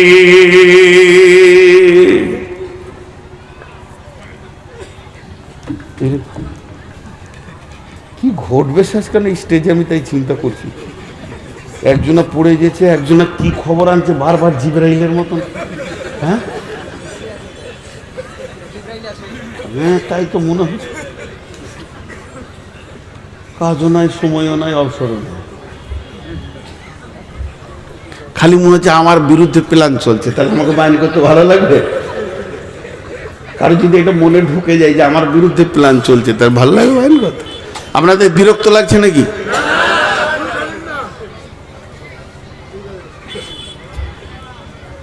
ওই লোকগুলো দাঁড়িয়ে দাঁড়িয়ে শুনছে, আমাকে কষ্ট লাগছে। কেন কষ্ট? মহব্বতের জন্য বলছি। পায়ের নিচে বসার কিছু নাই। তো এ হয়ে গেছে আমাদের আজকের সব থেকে বড় ক্ষতি। ইসলামকে কি বলেছেন রাসূলুল্লাহ সাল্লাল্লাহু আলাইহি ওয়াসাল্লাম? প্রাসাদ। সহিহ বুখারীর হাদিস। ইসলাম হলো একটা প্রাসাদ। সেই প্রাসাদে যতগুলো ইট লেগেছে, প্রথম ইটটাকে হযরত আদম আলাইহিস সালাম আর শেষ ইটকে নবী মুহাম্মদ রাসূলুল্লাহ সাল্লাল্লাহু আলাইহি ওয়াসাল্লাম। তার মানে কম বেশি 1.5 লাখ ইট লেগেছে। ওই প্রাসাদটা তৈরি করতে কত ইট লেগেছে? কম বেশি, অ্যাকুরেটি বলছি না, কম বেশি 1.5 লক্ষ। প্রাসাদ মানে কি? প্রাসাদ মানে সুন্দর সাজানো ঘর। বুঝতে পেরেছেন? সুন্দর সাজানো ঘর। এবার ওই সাজানো ঘরে আগুন লেগেছে। জানলাতে আগুন, দরজায় আগুন, খাটে আগুন, বিছানায় আগুন, আলমারিতে আগুন, শোকেশে আগুন। আগুনটা লাগিয়েছে কে? ভারত জ্বলছে, কাশ্মীর জ্বলছে, মায়ানমার জ্বলছে, রোহিঙ্গা জ্বলছে, বাংলাদেশ জ্বলছে, পাকিস্তান জ্বলছে। ভারতের মুসলমানের থেকে বাংলাদেশের মুসলমান বেশি জ্বলছে। ওরা হলো মুনাফিক, বেশি জ্বলছে। আমরা অনেক ভালো আছি আলহামদুলিল্লাহ। জাসুস আর তাজাসুসি আর বেঈমানি, যে যত তাহাজ্জুদ পড়ে সে তত বেঈমানি করে বাংলাদেশে। সপ্তাহে রোজা বাদ দেয় না, আর বেঈমানিতে প্রথম সারি ধরা আছে। তো সারা বিশ্ব যেন আগুনে দাও দাও দাও দাও দাও দাও দাও দাও করে জ্বলছে। সারা বিশ্ব। শুধু মুসলমান নামে প্রাসাদ আগুন লেগেছে, অন্যটা লাগেনি। তো এই আগুনটা লাগিয়েছে কে? একজন বড় আল্লাহর ওলি বলছেন, ইস ঘর মে আগ লাগি হ্যায় ঘর হি কি চিরাগ সে। ঘরের প্রদীপই ঘর জ্বলছে, দোষ কাকে দেবেন? ঘরের প্রদীপে যদি ঘর জ্বলে, লাঠি নিয়ে কাকে খুঁজবেন? কথা বলে না। এদিকে বলছে চালান এখনো, আর আমি যেটা জিজ্ঞেস করছি তার উত্তর দিচ্ছে না। আমি একটা কথা আপনাদেরকে বলি না, বচনে বচনে বিটি হারাইল কেথা, ভেরলের যুদ্ধতে গেল শিয়ালের মাথা, মা বিটিতে ঝগড়া করে বটি পড়ল নাকে, তিনজনের মধ্যে দোষ দিব কাকে? বিচার করেন তো। এটা অনেকবার বলেছি। এটা বহুদিন পর আবার বললাম। এক বুড়ি বিটির বাড়ি যাচ্ছে, 1 লাখ টাকা নিয়ে ছিঁড়া কাঁথায় গটিয়ে নিয়েছে, যে খালি ওর চোপা চলছে, খালি মুখ বন্ধ নেই। আমার যা হবে হোক গা, ক্যাঁথা যেন না হারায়, আমার যেটা হবে হোক গা, ক্যাঁথা যেন না হারায়। টোটোতে উঠছে বসছে, নৌকায় চাপতে গিয়েছে, যেই ক্যাঁথাটা নিয়ে এমনি একজন যুবক ফাম করে পকেট মার ক্যাঁথা নিয়ে মারল। দোষ কার? নিজের দোষ, চোপা না চালাতিস না যেত। জি, ভেরলের যুদ্ধতে গেল শিয়ালের মাথা, দুটো বড় বড় ষাঁড় ভেড়া ফটাস ফটাস করে মারছে, আর একটা শিয়াল খালি মুখ দিয়ে লাল পড়ছে, যেটা পড়বে ওইটা আমার, যেটা পড়বে ওইটা আমার। অনেকক্ষণ ধরে ওদের ঝগড়া চলছে। এই মনে মনে করছে ওরা নাটক করছে নাকি রে, এখনো পড়ে না কেন? কিন্তু ভেড়ার মাথা খুব শক্ত, তো পড়ে না কেন রে? তো একবার মাঝে ঢুকে টেস্ট করতে গেছে, দুদিক থেকে মেরেছে, তো ওই লাশ। এই যে লাশটা পড়লো, দোষ কার? ওর নিজের দোষ। তার মানে এমএলএ নমিনেশন ফাইল চলছে, দাঁড়িয়েছে কে? ঘোষ, গুয়ো, গুপ্ত, যেগুলো অজাত শিডিউল ক্লাস, তারা দাঁড়িয়েছে। একদিকে দাঁড়িয়েছে ব্যানার্জি, একদিকে দাঁড়িয়েছে চ্যাটার্জি, একদিকে দাঁড়িয়েছে মমতা ব্যানার্জি, আরেকদিকে দাঁড়িয়েছে কে? ওই বুদ্ধদেব ভট্টাচার্য। মধ্যখান থেকে মরছে এই ভেড়া কটা, এই চালাক মুসলমান কটা। ভেরলের যুদ্ধ চলছে ভারতবর্ষে, লাশ হচ্ছে কারা? মুসলিমরা। ওকে খালি বলেছে 3 কেজি পঞ্চায়েতে গম দেবো তোকে, অতি রং মেখে জিনো ও জিনো ও তৃণমূল কংগ্রেস জিনো ও লড়াই লড়াই লড়াই চাই, লড়াই করে বাঁচতে চাই। তুই তো মরবি বে সকালে। ভোট পাবে ওরা, হয় জিতবে ব্যানার্জি, না হয় জিতবে চ্যাটার্জি, না হয় জিতবে দাস, না হয় জিতবে গুপ্ত, আর মরবি তুই সুপ্ত। কুকুরে টানাটানি করবে তোর লাশ নিয়ে। আর যখন ওই লাশটাকে নিয়ে কলকাতা নিয়ে যেছে, মর্গে নিয়ে যেছে, যে বড় বড় পার্টির নেতারা আসছে, তোমার ফ্যামিলির লোক মনে করছে যেন জান্নাতুল ফেরদাউস গেল। এত বড় বড় নেতা যখন আমার ঘরে এসেছে, তা লাস্টে মনে হয় জান্নাতুল ফেরদাউস গেল। ওইদিকে জাহান্নামের ফেরেশতা খালি মোচ পাকাইছে, আয় শালা দেখছি তোকে কোন জায়গায় দিতে হয়, সাইজ করে দেবো। ওখানে আর কেউ যাবে না, ব্যানার্জি চ্যাটার্জি যাবে। মরছে এরা। আর 3 নম্বর মা বিটিতে ঝগড়া করে বটি পড়লো নাকে। একটা ঘরে মা বিটি ঝগড়া চলছে, আর পাশের বাড়ি বউ দেখতে এসছে, মা রাগ করে বটি ছুড়ে দিয়েছে বেটির দিকে, তো ওরই নাকটা কাটাই। দোষ কার? আল্লাহ তাবারাক ওয়া তাআলা বলছেন, কুল ইন কানা আবাউকুম ওয়া আবনাউকুম ওয়া ইখওয়ানুকুম ওয়া আজওয়াজুকুম ওয়া আশীরাতুকুম ওয়া আমওয়ালুন ইকতারাফতুমুহা ওয়া তিজারাতুন তাখশাউনা কাসাদাহা ওয়া মাসাকিনু তারদাউনাহা আহাব্বা ইলাইকুম মিনাল্লাহি ওয়া রাসূলিহি ওয়া জিহাদিন ফি সাবিলিহি ফাতারাব্বাসু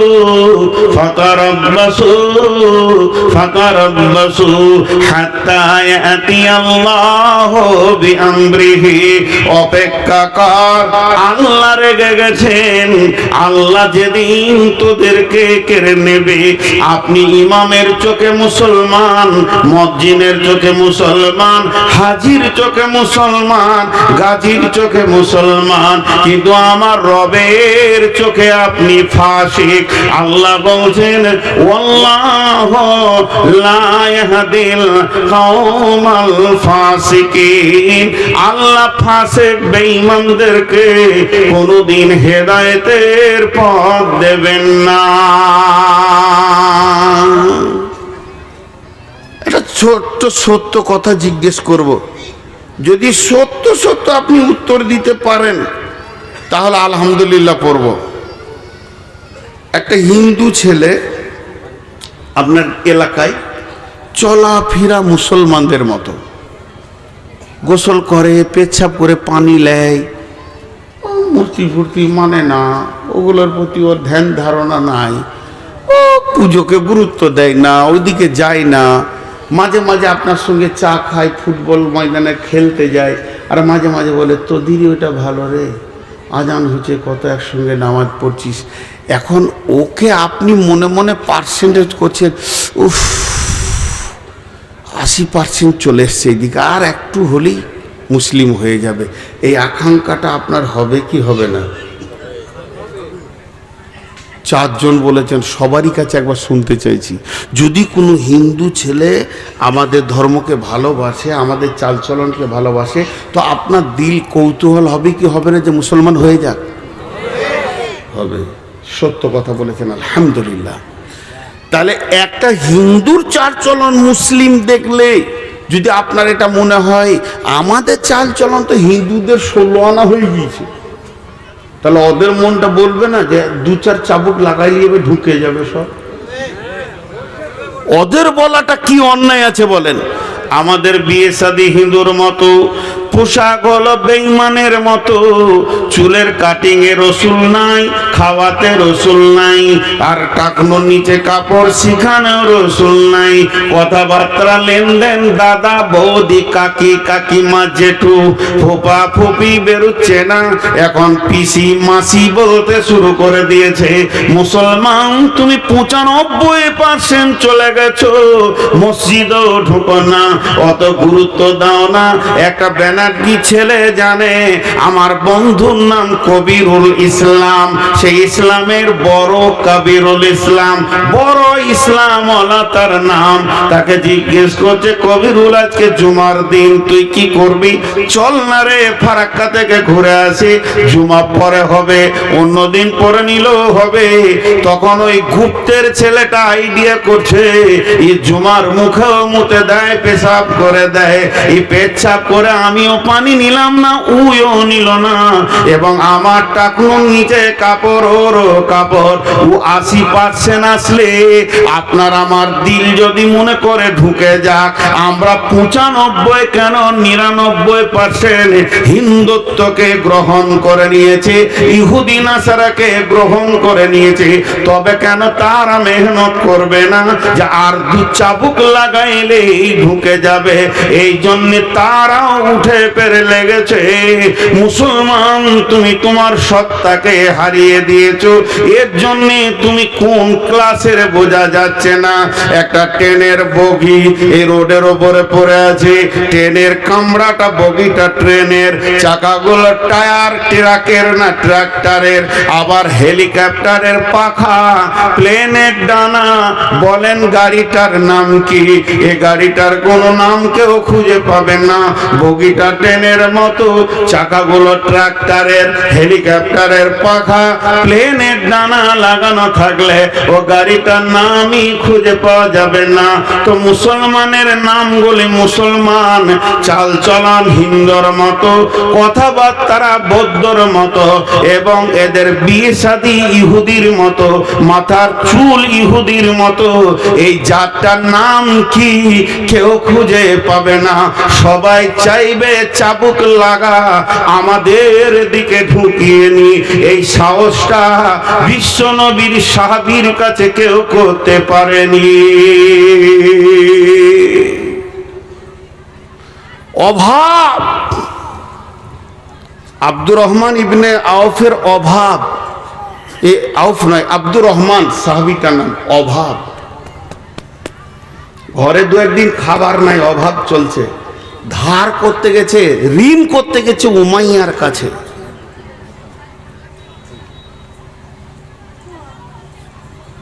ঋণ কার কাছে করতে গেছে? উমাইয়ার কাছে। আর উমাইয়া পাকা বেঈমান, সুদের ব্যবসায়ী। দেখেন, অথচ ওর আত্মীয়, ই কালেমা পড়েছেও পড়েনি। উমাইয়াকে বলছে, উমাইয়া রে কিছু ঋণ টিন দিবি, কদিন কষ্টতে আছি রে। বলে, তোকে কি করে ঋণ দেবো, তুই যে সুদ দিবি না রে। তো উত্তর দিচ্ছে, খেতে না পেলেও তোকে সুদ দেবো না, মরে যাব তাও ভালো, সুদ দেবো না, কালেমা পড়েছি। কি বলছিস তুই বল? এর নাম ঈমান, এর নাম ঈমান।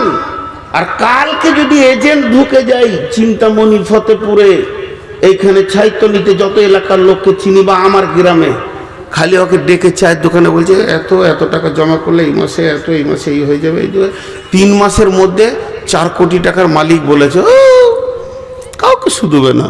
লাগেন আমার একটা নাম দিন, কি লাগবে, ছবি লাগবে, আধার কার্ড, এই আধার কার্ডে ঢুকে পড়লো। সাহাবীদেরকে পারেনি, পেটের অভাবও পারেনি।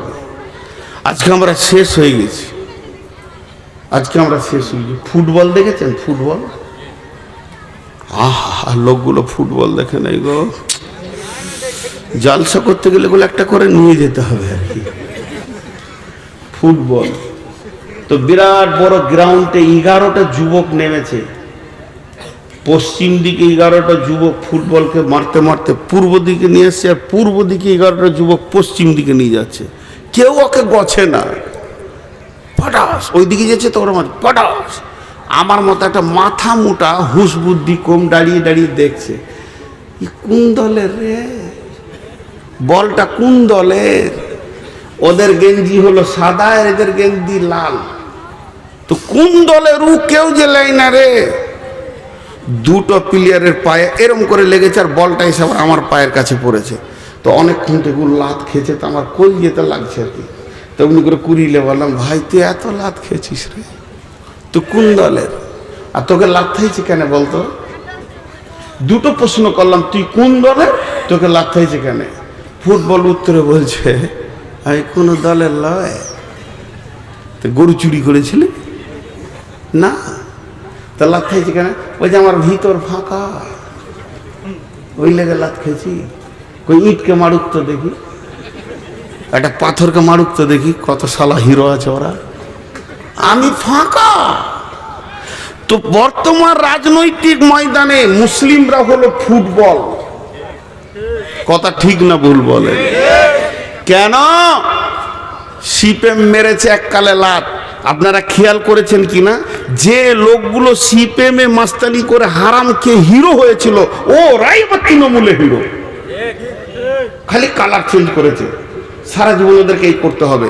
যে লাত খেয়েছে, এই লাত খেয়েছে, ওই লাত খেয়েছে, তা আসলে কি ওর ভিতরটাই ফাঁকা। ভিতরে হৃদয়ে আল্লাহ থাকবে, রসুল থাকবে। সাহাবীরা ছিল পাথরের মতো অটল, হিলাইতে পারেনি, কিন্তু এরা লাত খেয়েছে, ওই জন্য শেষ হয়ে গেছে। আল্লাহ তাবারাক ওয়া তাআলা বলছেন, এতক্ষণ তো সমস্যার কথা হলো, সমাধানের মাত্র 2টি আয়াত আপনাদের সামনে তুলে ধরছি। ফালিয়াবুদু রব্ব হাযাল বাইত আল্লাযী আত'আমাহুম মিন জু'ইন ওয়া আমানাহুম মিন খাউফ। এখন কি হলো? চালাবো তো, ওই যতই দৌড়বো ওইখানেই শেষ। কত কালেকশন দিয়েছি, কে কালেকশন করবে? মাথা খারাপ, আমি বকতে এসেছি। সবাই কালেকশন করলে হবে? লোকগুলো গরিব হয়ে যাবে না, পকেটে যে কটা আছে সব বেরিয়ে যাবে খামখায়। কেউ দিয়েন না টাকাছি, খামখায়। ছোট 2টি সমাধানের আয়াত আপনাদের সামনে তুলে ধরেছি। এই আয়াত 2টি শুনে বাড়ি চলে যাবেন না। আমার পরে বক্তা আছে, যে না কে আছে আমার পরে? আব্দুল জব্বার সাহেব, মাশাআল্লাহ ভালো বক্তা। বিসমিল্লাহির রহমানির রহিম। ফালইয়াবুদু রব্ব হাযাল বাইত। আপনারা চালাক দেখেছেন? সবাই তাকান আমার দিকে। চালাক দেখেছেন? তাড়াতাড়ি বলেন। না দেখেন না, ওই যে উঠে পালাচ্ছে বলে চালাক। তাকান তাকান, তাড়াতাড়ি দেখবেন। তো দেখেন, রসুল বলেছিলেন জান্নাতি দেখেছো, তা আমি তো আর রসুল লই, ওটা বলতে পারবো না, কিন্তু চালাক বলবো। কিন্তু চালাক আসলে লাই, চালাকের 3 জায়গায় পায়খানা, তো ওদের 3 জায়গায় পায়খানা লাগবে। এই যে আদায়ের কথা একটু সাউন্ড ওদের কানে পড়েছে, চকেটে পর কাটলে কি হবে বাপ? হয় মাদ্রাসায় দিছিলে, নাই হসপিটালে দেবে, আল্লাহ নিবে। ঘর যেতে যেতে এত জোরে কাশবে, আম গাছে মাথা ঠুকে যাবে, এখানটা 4টা সেলাই হবে, হসপিটালে 3 মাস পড়ে থাকবে, সব পিঁড়ে রস বের করে নিবে আল্লাহ। দেখেছেন? আর আমার সঙ্গে কথা বলে না। আখ পিড়া আখের রস বার করা মেশিন দেখেছেন? কটা চাকা থাকে? 3টে থাকে। 3টে থাকে। যেগুলো রাস্তাঘাটে বের করে বড়গুলো 3টে থাকে। কয়টা? 3টে এক মাপের? 3 মাপের। কেন বলেন দিন? কুসরও ছোট বড় আছে। কুসর হচ্ছে কয় মাসের ফসল? 11 মাস। ধান 3 মাস, সবকিছু 1 মাস 2 মাস 3 মাস। তো কুসরকে 11 মাস চাষি ভালোবাসছে, ওকে বাঁধছে, যত্ন করছে। আর পাশে ধান কেটে নিলে, গম কেটে নিলে, আলু তুলে নিলে, পেঁয়াজ ওষুধ উঠে গেল। কুসর মনে মনে ভাবছে যে আমি চাষির বড় জামাই, ওকে পানি দিচ্ছে, খোল দিচ্ছে যে আরো মোটা হয়। যত মোটা হচ্ছে কুসর ভাবছে যে আমার শরীর স্বাস্থ্য ভালোই আছে, চাষি মনে হয় খুশি। কিন্তু চাষি খুশি অন্য কারণে, রস বার করবে ও সারা বছরের জামাইগিরি বের করে দেবে। একবার মেশিনে ভরবে তো 1 ফুটা ওই দিকে নিয়ে যেতে দিবে না। বার কর রস, তারপরে যা। জমিতে তুই ছিলি তো। আল্লাহর জমিনে কুসর পিরা মেশিন 3টে আছে। কোর্ট, হসপিটাল আর মাদ্রাসা। মাদ্রাসায় না, কোর্ট, হসপিটাল আর থানা। মাদ্রাসায় যদি দিবি ওটা জমা, আর না দিবি পিড়ে বের করে নিব। তুই এইখান থেকে উঠে পালাবি, ঢালাইয়ের রাস্তায় উবর হয়ে পড়বি, নাকে 4খানা সেলাই করে হাসপাতালে বার করবো 22,000 টাকা। তো যান, উঠে যান, এবার যান। কে যাবেন? যান। ওই চালাক 3টে গেল, খবর নেবেন কালকে হাসপাতাল আছে ওরা। যান। হ্যাঁ, মুসাকে আল্লাহ কাবু করেছে। দিবি তা দে, আর না হয় মেশিনে বার কর। একজনা নিয়ে যেতে পারেনি টাকা, আর নিয়ে যেতে পারবে না। চ্যালেঞ্জ। আল্লাহ মেশিন 3টে রেখে দিয়েছে টাকা বের করার। তো আমি যে কথা আপনাদের সামনে বলছিলাম, আল্লাহ কি বলছেন যে তোদেরকে বেশি দৌড়তে হবে না। তৃণমূল, কংগ্রেস আর সিপিএম এগুলো ওগুলোর কাছে দৌড়িস না। এই কদিন আগে রাহুল এসেছিল না, আর আমি সেদিনে এমন জামে পড়ে গেছি, আর আমাকে নিয়ে যাচ্ছে নুরুল হুদা। রাহুলকে দেখে এত খুশি কিছু যুবক, মনে হচ্ছে স্বয়ং জিবরাইলকে দেখছে। হ্যাঁ, আর ওর বাপ হয় ওইটা, লাফিয়ে কুদে শেষ হয়ে গেল। আরে হারামখোর, তুই অতটা খুশি আল্লাহ কিনে হস না। জি, একটা রাহুল এসছে, কত খুশি। এর থেকে বড় খুশি আমার রব কিয়ামতের মাঠে বলবে এসেছি রে তোদেরকে দেখা করতে। সকলে রোজা রাখবো ইনশাআল্লাহ। জোরে বলেন রোজা রাখবো ইনশাআল্লাহ। সকলে জোরে বলেন রোজা রাখবো ইনশাআল্লাহ। আল্লাহ এসে দেখা করবে আপনাকে। জি, সুসংবাদ। ওদিকে আমি যাচ্ছি না। তো আল্লাহ 2টি কথা বললেন। 1 নম্বর বললে, তোরা এই যে মসজিদটা আছে, মসজিদের দিকে সবাই মনে মনে আঙ্গুলটা তুলেন। নিজের নিজের গ্রামের মসজিদের দিকে নিজের নিজের আঙ্গুলটা তুলেন। আমি আমার গ্রামের দিকে তুলছি, আমার বাড়ির পাশে আছে, বাড়ির বাম পাশেই আছে ঢুকতে। তো আল্লাহ বলছেন ফালিয়াবুদু রাব্ব হাযাল বাইত। এটা কাবাকে কেন্দ্র করে আয়াতটা নাজিল হয়েছে। তবে তাফসীর করতে গিয়ে বলা যাবে এই মসজিদ ঘরটা, এই ঘরের যে মালিক, ওই মালিকের পায়ে তুই উবুর হয়ে পড়ে যা, মালিককে জড়িয়ে ধর, আর চোখের পানিতে মালিককে বল, মালিক রে তোর দরজা ছেড়ে দিয়ে বহু দূরে চলে গেছিলাম, খালি লাত আর লাত আর থাপ্পড় খেয়েছি, লাঠি খেয়েছি, রুটি পাইনি। মাবুদ রে তোর গোলাম তোর কাছে ফিরে এসেছে, তুই ক্ষমা করে দে, আর আমাদের নিরাপত্তার দায়িত্ব তুই নে। আমার কোরআন বলছেন আল্লাযী আত'আমাহুম মিন জু'ইন ওয়া আমানাহুম মিন খাউফ।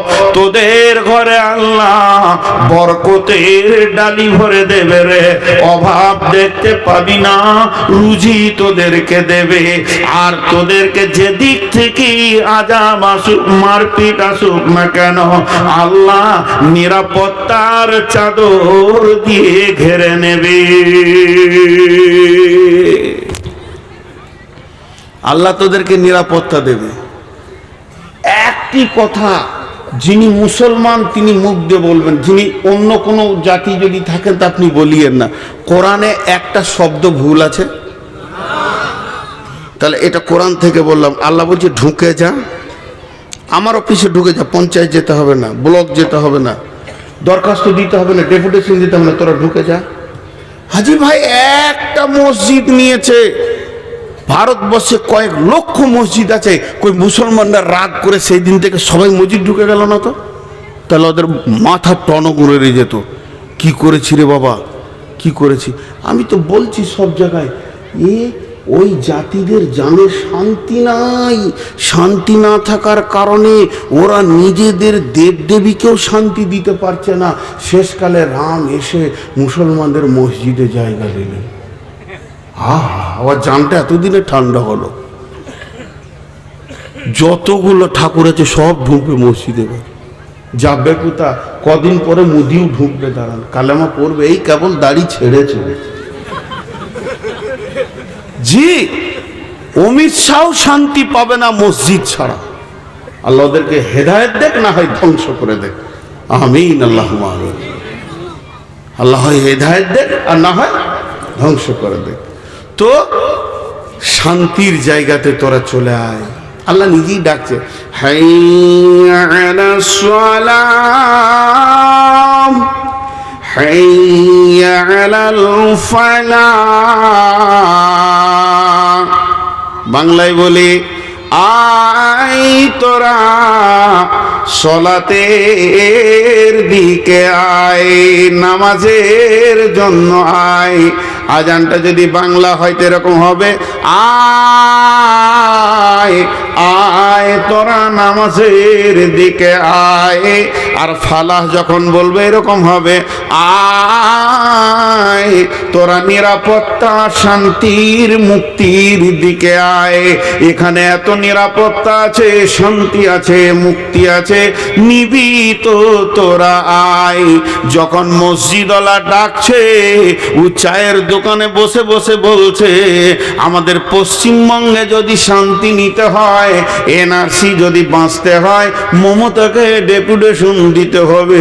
আমার রবের মুখে কি পড়ে যাচ্ছে দেখলেন? রবের মুখটা লজ্জিত হয়ে ফিরে যেছে। আমি আসমান জমিনের মালিক ডাকলাম নিজে থেকে, তুই বলিসনি, তারপরও আমাকে অ্যাভয়েড করে একটা নন মুসলিম মেয়ের কথা চিন্তা করছিস, সে তোদের শান্তি দেবে। আল্লাহ বলতে, শান্তি পাবি না, আমি আগুনে পেট্রোল দিব রে, শান্তির মালিক আমি আল্লাহ। এদিকে আল্লাহ তাবারাক ওয়া তাআলা বলছেন, ইয়া আইয়ুহাল্লাযীনা আমানু, হে ঈমানদারেরা, হাল আদুল্লুকুম আলা তিজারাতিন তুনজিকুম মিন আযাবিন আলীম, তোদেরকে কি এমন একটা ব্যবসা শিখিয়ে দেব না, যে ব্যবসাটা করলে তোরা আযাবে আলীম থেকে বেঁচে যাবে? সেটা হলো কি? তুমিনুনা বিল্লাহ। এই আযাবে আলীমটা দুনিয়ার আযাব। আযাবে আলীম বলতে মরার পরে জাহান্নামের আযাব, কবরে আযাব, পুলসিরাতের আযাব। তার মানে দুনিয়াতেও হিরো, আখিরাতেও হিরো হয়ে যাবে। তোদেরকে সব সময় সালাম দেওয়া হবে, অসম্মান করা হবে না। সেটা কি? প্রথম হচ্ছে তুমিনুনা বিল্লাহি, আল্লাহর উপরে কামিল ঈমান আন, আল্লাহকে জড়িয়ে ধর, আল্লাহকে আপন বানাও, আল্লাহর ব্যাপারে আকীদা ঠিক কর, আল্লাহ যা যা বলেছে তা তা কর, আল্লাহ যা ছাড়তে বলেছে তা ছাড়, আল্লাহ যা ধরতে বলেছে তা ধর। ওয়া রাসূলিহি, এবং রসুলের চেহারাটা তুই নিয়ে আয়, রসুলের সুন্নত ছাড়িস না। স্বয়ং নবীজি বেঁচে আছেন, স্বয়ং নবীজি বেঁচে আছেন, স্বয়ং নবীজি বেঁচে আছেন। সাহাবীরা জিহাদের ময়দানে গিয়ে 3 দিন মহড়া চলছে, কিন্তু বিজয়ী আনতে পারছে না। তারা আপসে আলোচনা করলো যে আমাদের কি ত্রুটি রয়েছে, ইঞ্জিনের সবই রয়েছে কিন্তু চালু হচ্ছে না কেন? দেখা গেছে শুধুমাত্র নজলে হাওয়া ঢুকে গেছে, ক্ষুদ্রতম একটা ত্রুটির কারণে বিরাট বড় জিসিবি যে সমস্ত মাটিকে কেটে দেবে, সেই স্টার্ট হচ্ছে না। এক তিল মানে নজলে হাওয়া ঢুকে গেছে, সেই এত বড় কাজ করছে। সাহাবীরা আপসে মাসওয়ারায় বসে গেলেন যে আমাদের কি ত্রুটির কারণে আমাদের মতো জিসিবি আটকিয়ে গেছে বেঈমানদের কাছে। তারা দেখলো 3 দিন আমাদের মেসওয়াক করা হয়নি, দাঁতন করা হয়নি, এটা ফরজ নয়, এটা ওয়াজিব নয়, এটা সুন্নতে রাসূল। একটা সুন্নত না থাকার কারণে আমরা এত দুর্বল হয়ে গেছি, বেঈমান মূর্তি পূজকের কাছে আমরা আগাতে পারছি না। অতএব তারা বলল আগামী সকালেই উঠে প্রথমে ডাল ভেঙে দাঁতন করো। সমস্ত সাহাবীরা একসঙ্গে রসুলের সুন্নতকে জীবিত করার জন্য যে গাছের ডাল ভেঙে দাঁতন করতে শুরু করেছে, এদের দাঁতন করা দেখে বেঈমানেরা ময়দান ছেড়ে পালিয়ে গেছে। আজকে এত রেগে গেছে রে, কাউকে বাঁচিয়ে রাখবে না। তাহলে একটা সুন্নতির যদি এত মজবুত ক্ষমতা হয়, বুলেটের মতো ক্ষমতা হয়, ও নবী মুহাম্মদের উম্মত তুমি দাড়িকে চেঁচে ফেলে দিয়েছো, জিহাদের ময়দানে নেমে তোমার কোনো লাভ হবে না। প্রিপারেশন নিতে গেলে যেমন যেমন কাজ তেমনি তেমনি কাজ সাথে নিতে হয়।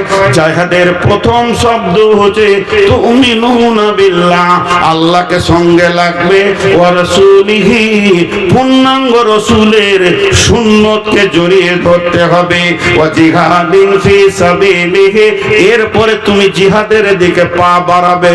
তুমি যদি একা হও রোম সম্রাটকে গ্রহণ করবে, তুমি যদি দুজন হও ভারতবর্ষ তুমি দখল করবে, পাশে মায়ানমার, বাংলাদেশ, চীন, জাপান, আপনার কিনা ভুটান, নেপাল কেউ বাদ যাবে না, সব তোমার মুষ্টির ভিতরে চলে আসবে। এত পাওয়ার বাড়বে যদি সুন্নতকে আল্লাহকে সাথে রাখতে পারো। এরপরে তুমি যেদিকে পা বাড়াবে ওই দিক মহাসমুদ্র তোলপাড় করছিল, সেও পর্যন্ত হাই রোডে পরিণত হয়ে যাবে।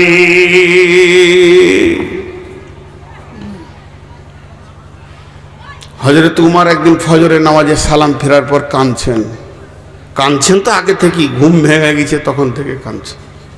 কাঁদার কারণটা কি? কাঁদার কারণটা হচ্ছে উনি রাতে একটা চিঠি লিখে বালিশের নিচে দিয়েছে। দেশে অনেক অভাব, মাল কম আছে, তো বাইরে বিদেশের কোনো সম্রাটকে, প্রধানমন্ত্রীকে চিঠিটা লিখেছে আপনি কিছু মাল পাঠান, যে মাল দিয়ে আমি দেশটা কিছুদিন চালাবো, আবার মাল হয়ে গেলে দিয়ে দিব। চিঠিটা বালিশের নিচে আছে, আর কিছু নেই। রাত্রিতে স্বপ্ন দেখতে রাসূলুল্লাহ সাল্লাল্লাহু আলাইহি ওয়াসাল্লামের সাথে কথা হচ্ছে। আল্লাহ নবী বলছেন ওমর তোমাকে আমি চালাক মনে করতাম, বাস, আর কিছু বলেনি। মানে কথার ভঙ্গিতে রাসূলুল্লাহ সাল্লাল্লাহু আলাইহি ওয়াসাল্লাম নারাজ, কথার ভঙ্গিতে রাসূলুল্লাহ সাল্লাল্লাহু আলাইহি ওয়াসাল্লাম নারাজ। তো হযরত উমর ডুকরে ডুকরে কাঁদছেন, আমার উপরে নবীজি নারাজ হয়ে গেছে। সাহাবীদেরকে বলছে তোমরা আমাকে সাহায্য করো, আমি কি ভুল করেছি যে রাসূল নারাজ হয়ে গেছে।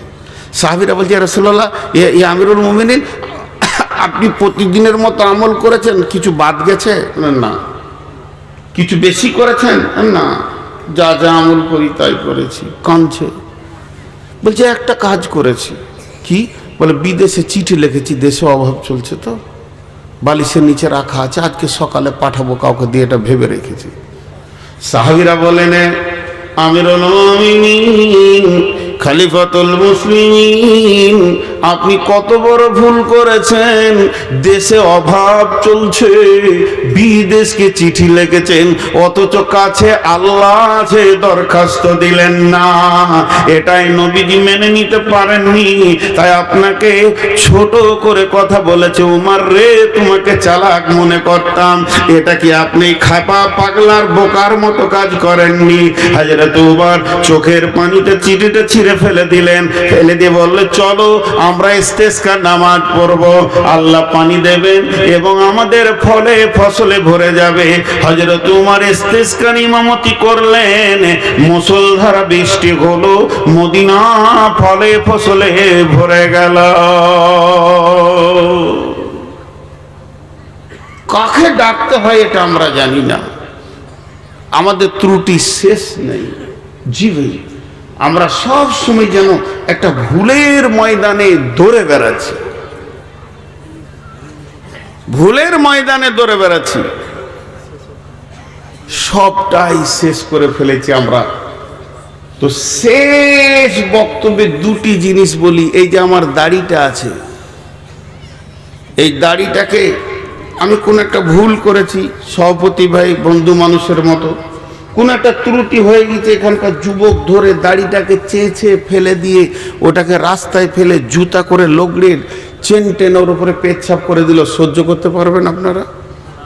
বলেন পারবেন? তাই যদি না পারেন, যারা দাড়ি চেঁচেছেন বলেন ওই দাড়িটা কোথা আছে? আপনি রসুলের সুন্নতটাকে যে কাটা করালেন নাপিতকে, সে কেটে এমনি করে এক জায়গায় রাখলো, দিয়ে ওই ঢপের ঘুমটির পেছনে ফেলেছে, গোটা বাজারওয়ালা সেখানে পেশাব করে। আল্লাহর মার কি সাদে আসছে? এবার বলেন, রসুলের জানি দুশ্মন হচ্ছে ইহুদি, ইহুদির মতো দুশ্মন অন্য কেউ নয়।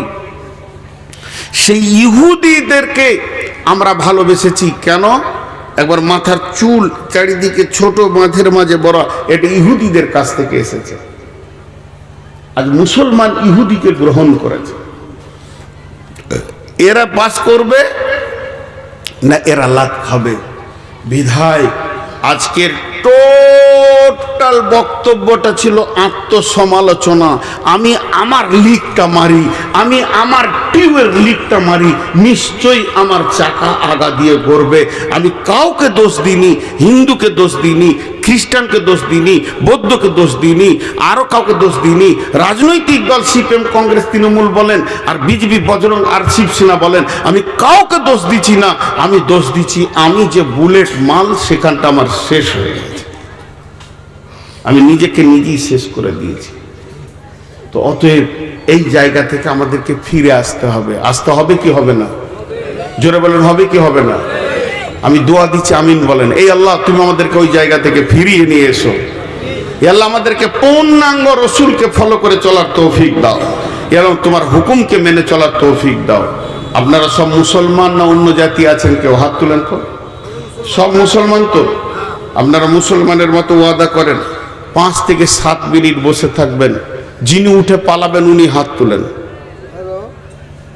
আমি চারিদিকে তাকিয়ে নিলাম, 5 থেকে 7 মিনিটের মধ্যে যিনি উঠে পালাবেন তিনি হাত তুলেন। তাহলে কেউ তুলেন নাই, সবাই বসে থাকবো ইনশাআল্লাহ। জোরে বলেন ইনশাআল্লাহ। তো কোরআনকে বাঁচানোর জন্যে